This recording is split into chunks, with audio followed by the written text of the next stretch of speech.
Eu sou o Leonardo e vou explicar como eu resolvi a segunda somativa de resolução de problemas. No primeiro exercício a gente tinha que achar o potencial, ele dava esses dados, né? Eu reuni os dados no primeiro passo. No segundo passo, que eu tracei meu plano, eu usei essa equação, que o potencial era igual ao trabalho vezes a carga, dividido na verdade, né, pela carga.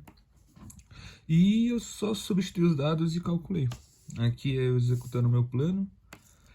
E aqui praticamente é só divisão de expoentes e deu 10 sobre 5, né?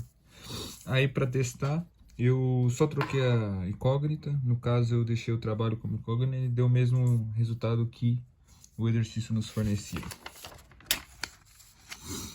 No segundo exercício, a gente tinha que calcular um circuito, né? A gente tinha que, na verdade, descobrir se a voltagem era 120 ou 220.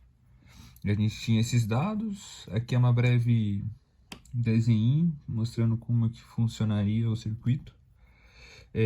Aí no meu plano eu tracei que eu usei essa equação e substituí para tentar achar qual que era a voltagem correta, né?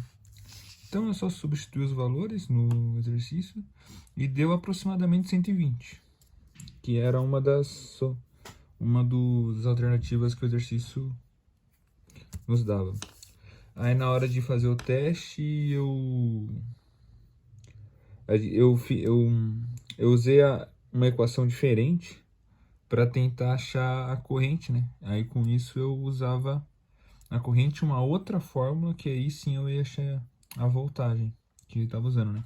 Então aqui eu calculei a potência. Com isso eu achei a amperagem de 1,25 ampere. E com isso eu só multipliquei pela resistência e achei a voltagem de 120, que é o mesmo que os meus cálculos eu achei. Aí no terceiro exercício a mesma coisa, né? Eu eu fiz uma breve desenho de como o circuito ia funcionar.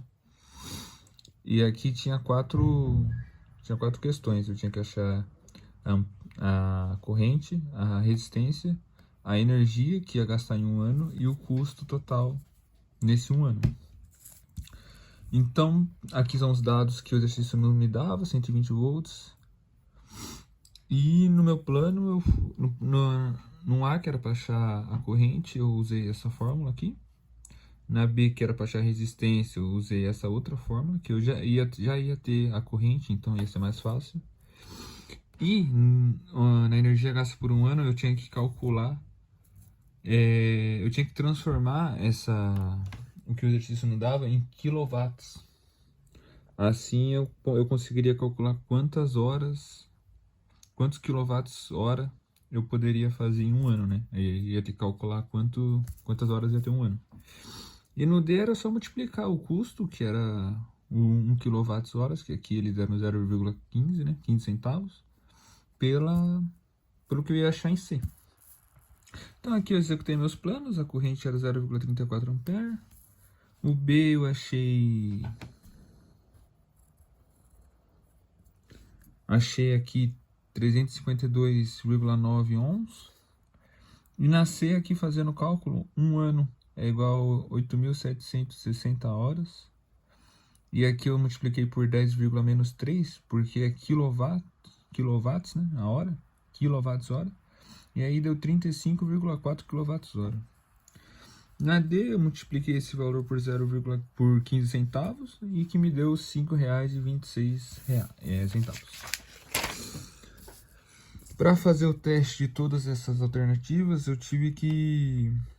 eu juntei a A e a B, porque eu poderia, multiplicando as duas, eu ia ver se dava a voltagem que o exercício nos fornecia. E foi isso que eu fiz, deu certo.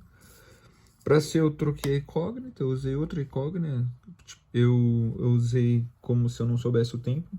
E aqui o tempo, e deu 8.760 horas, que é um ano. E na D, eu só troquei a incógnita também, eu usei como resultado final que a gente tinha 5,28. Eu usei para calcular quantos reais por hora ia gastar, que aí deu 15 centavos, igual o exercício nos fornecia.